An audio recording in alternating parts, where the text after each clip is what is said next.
The Brixton Breakout. Would it have happened if the police hadn't been involved? Thames reports.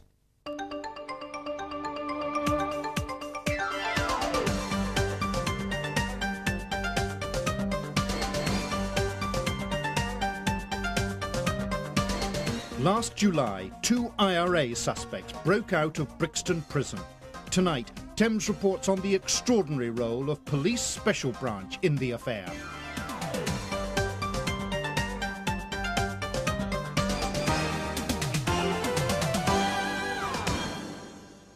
Brixton Prison, Sunday, July the 7th. Mass in the Catholic Chapel. In the back row, 2 Category A maximum security prisoners, IRA suspects Pierce Macaulay and Nessun Quinlivan. They face charges of conspiracy to murder, conspiracy to cause explosions and possession of firearms. Unknown to prison staff, the IRA suspects were planning to escape.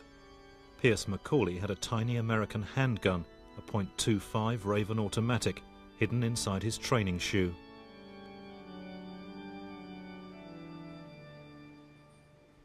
After the service, at 10:07, the prisoners, flanked by 3 officers, were being escorted back to their cells in A Wing. But they never got that far. It's gonna go!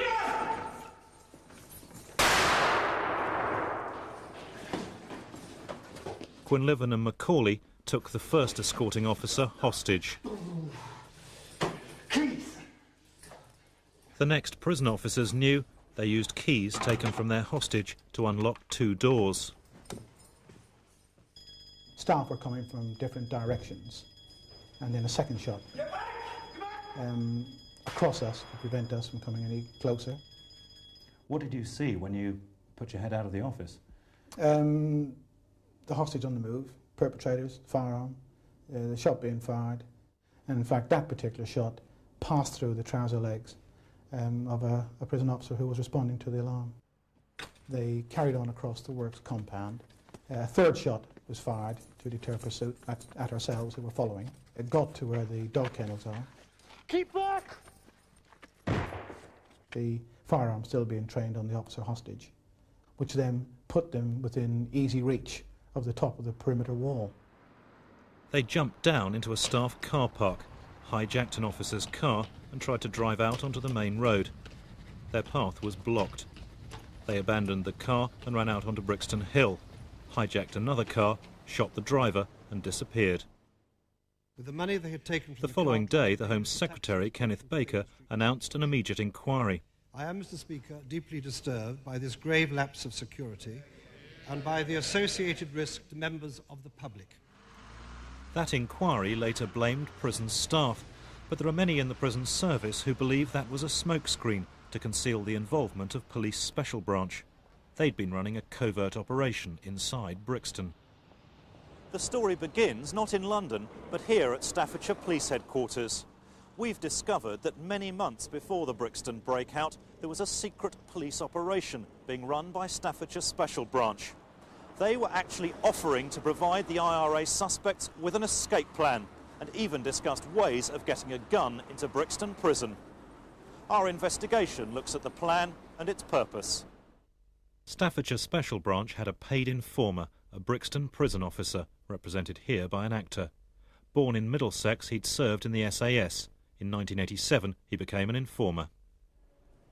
We have tracked the informer down and know his true identity, but we can't reveal it. He may be an IRA target.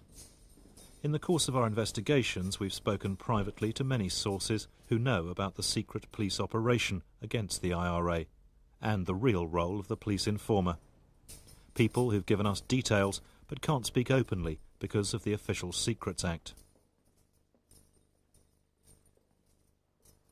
The police informer joined the prison service in Stafford in 1987. He was sent for a 9-week training course at the Prison Service College in Wakefield. He was in regular contact with his special branch handler, a friend from his days in the SAS. His handler got him to request a posting to Brixton. The informer was in place.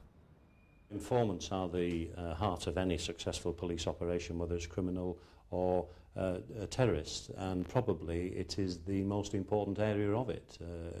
No special branch which claims to be successful is successful unless it has informants placed in strategic positions within the organisation it wishes to know about. The Special Branch informer arrived at Brixton Prison on August the 1st, 1988.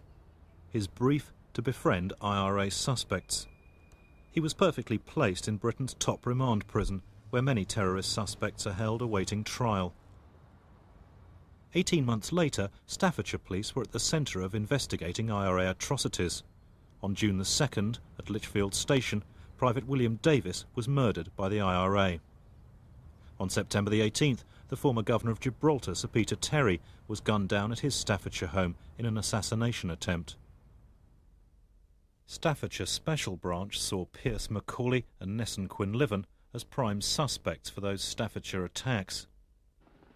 They were arrested on October the 2nd last year at Stonehenge by Wiltshire police in a separate operation. After they were picked up, they were charged with conspiracy to murder. When the IRA suspects were remanded in Brixton Prison, the Special Branch informer was instructed to befriend them.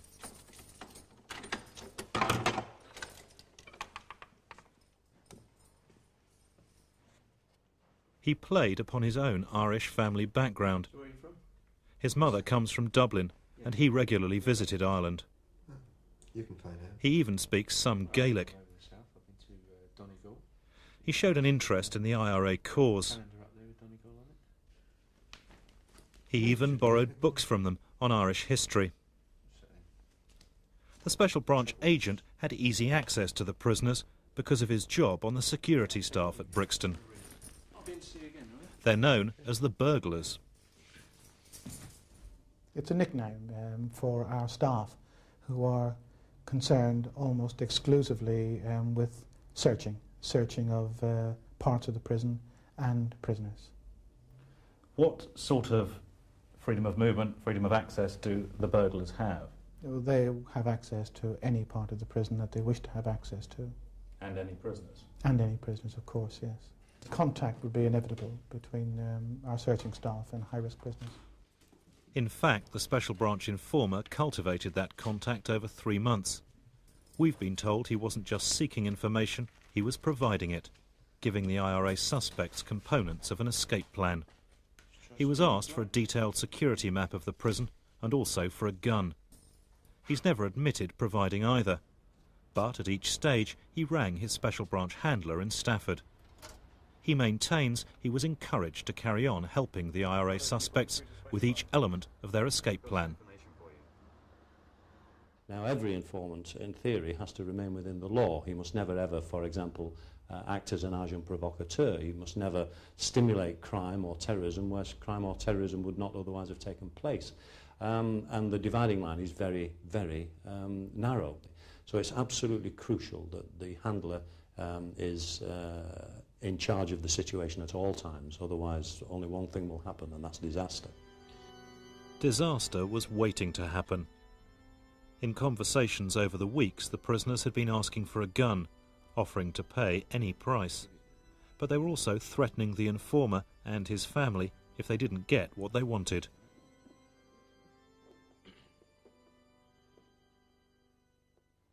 Staffordshire Special Branch should have passed all this information to Special Branch at Scotland Yard.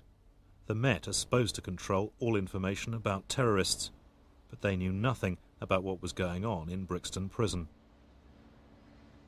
The first Scotland Yard got to hear of the secret operation in Brixton Prison was at the end of January. It was only then that Staffordshire Special Branch admitted that they had an informer working inside the prison.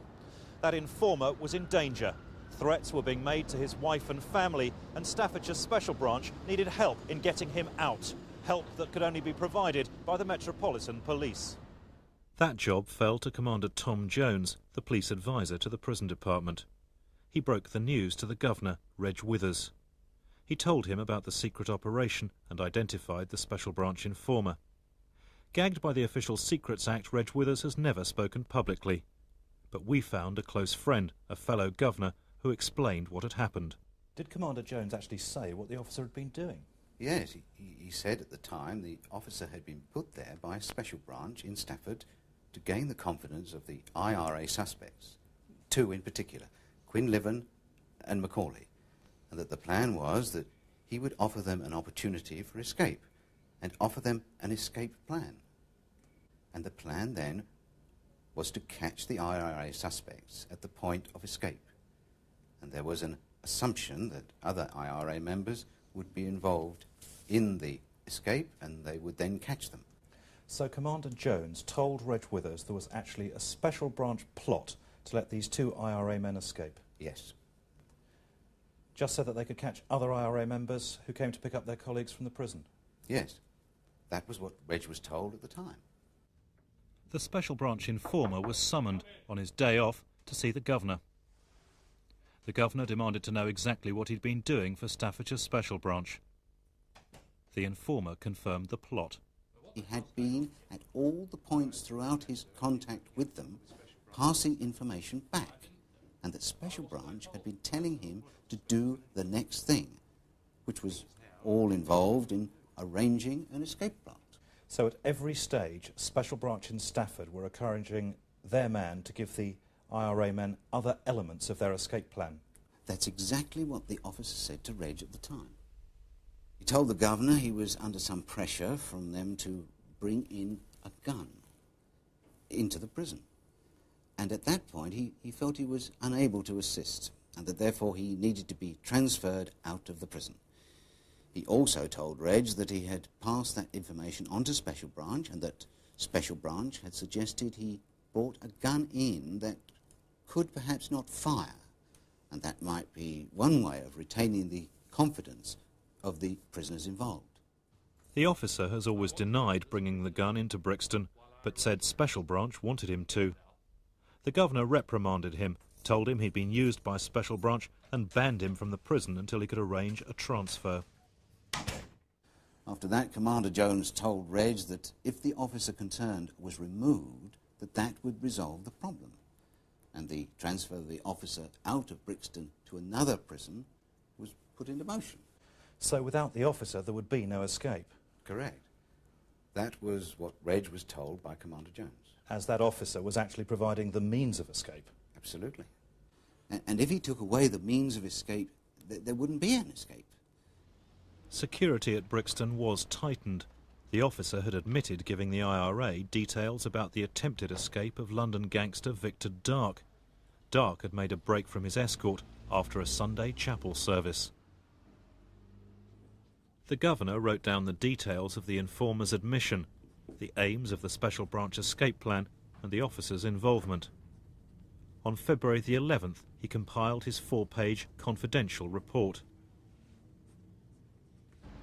He sent it to the Home Office Prison Department, to the section dealing with intelligence reports and maximum security prisoners. But they already knew the details. The police advisor, Commander Tom Jones, had told them. Because of the Official Secrets Act, the prison department official involved, Brian Berbier, can't confirm what the police advisor had said, but his union representative can. Did he give Brian Berbier information that perhaps the plot itself, the escape plan, had been initiated by Special Branch?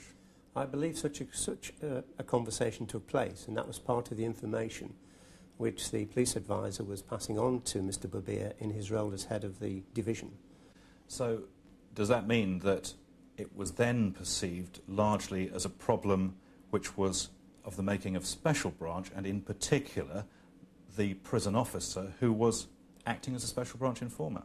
Yes, that was certainly a major part of the problem at that time, because I understand that Mr. Berbier advised the police commander that action had to be taken to protect the prison officer and his family from the possible repercussions of what he had been involved in. At Brixton, the governor received no response to his report.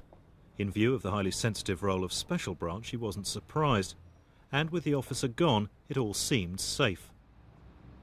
As the officer had been removed, and bearing in mind the assurance from the police was that with the removal of the officer, that should in fact remove the risk of escape, and given the maximum security prisoners' movement is a matter of headquarters, he made the assumption that all must be well. The situation that we had here is that following the very clear discussions that took place between the police commander and Brian Babir, that the matter was then left to the police commander to handle. So essentially, as a police operation in the first place, it was a police responsibility to assess the risks and deal with it. At that time, yes. The police insist that even after the prison officer had been transferred, they gave warnings that there was still a very real risk of an escape. Certainly, 2 Special Branch officers from Scotland Yard did visit the governor at Brixton on February the 28th. Their arrival was logged at 10:37, but there's a bitter dispute about what happened next. Come in. The police say they gave warnings about escape. The governor maintains they were apologising for Staffordshire's secret operation. What can I do for you? They came full of apologies and embarrassment about the Special Branch operation, and clearly were saying to Reg, we knew nothing about this. So no warnings of an escape? And no warnings of an escape were given to Reg at that time. No threat of an escape still existed? No. If there had been a threat still existing, well, Reg would have clearly done something about it, as much as he could have done about it. But he certainly would have been picking up a telephone and screaming at people and saying, if there is a risk, do something about it. What, move them out? Of course. Other prison governors are convinced there was no adequate police warning.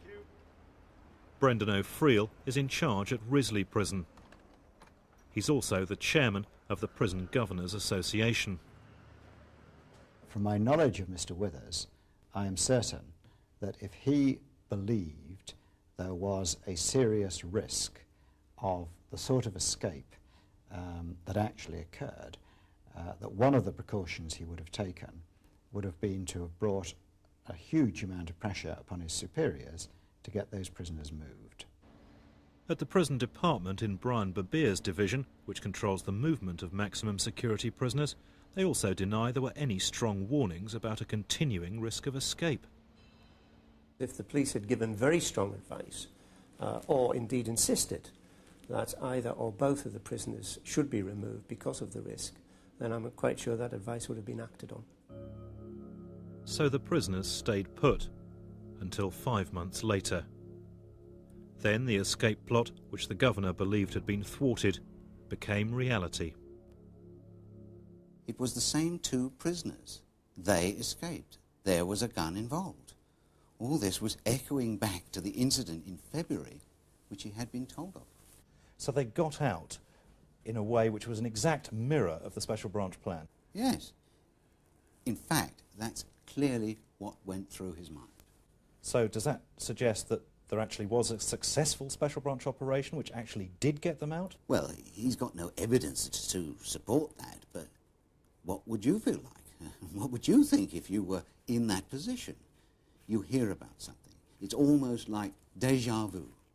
He heard about something, then 4 months later the same thing happens when you've been led to believe that everything would be okay. His response, his wish to slip away from all responsibility for what occurred yesterday, shows that he is entirely unfit to occupy his high office. In the House of Commons, Kenneth Baker was under pressure from the opposition. Gentlemen, that I am not slipping away from any responsibility in this matter. And I answer to the House, and I can assure him that I want the report of Judge Truman published when it becomes available. In fact, most of that report is still secret, and it seems the role of Special Branch in plotting an escape was never explored. Instead, the published part concentrated on operational failures at Brixton. The Home Secretary then publicly named and effectively blamed the prison governor and Brian Babir at the prison department before any disciplinary inquiry. I was astonished when the Home Secretary actually named the men who he held responsible before there'd been an inquiry, and without really giving them any opportunity to defend themselves against the allegations. I assume there were 2 explanations. One was Mr. Baker's character, that he wanted to slip away from any responsibility. The other was there was something very peculiar, something very fishy about the escape itself. And the more I've heard of the escape, the more peculiar, the more fishy it seems. No one in Staffordshire Special Branch has been disciplined, even though their plans were against the law. The handler who ran the secret operation has been moved since it was uncovered, but he's still working for Special Branch. So could Special Branch ever sanction an operation which involved law-breaking if it had the specific purpose of capturing more terrorists? So would the end justify the means? Well, the answer is no. That shouldn't happen. But of course I'd be naive and simple if I said that it hasn't occasionally happened. If Special Branch were involved in assisting prisoners to escape, Special Branch were breaking the law. And when we've argued in the House of Commons about proper control over MI5, MI6, Special Branch, we've always been told that the fundamental control is the obligation of all the security services, Special Branch included, to work within the law. And if a Special Branch officer was assisting in an escape, let alone promoting one, it's the Home Secretary's duty to ensure that he's prosecuted. No one involved in the covert operation has been prosecuted. The Special Branch informer was transferred to this prison in the north, which we won't identify. Since the Brixton escape, he's been off sick, seeking a payoff from a prison service that sees him as a liability. Others here are worried they may become IRA targets. Special Branch have been keeping watch. We tracked the informer down to his home. We knew he was in. We'd visited before. Within minutes, the police arrived to warn us off.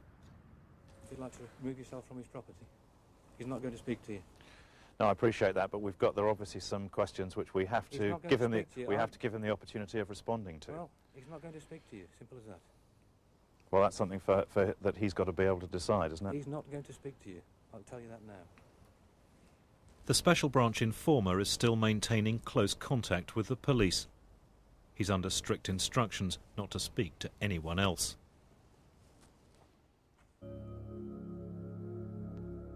After the escape in July, the officer who was held hostage was under suspicion.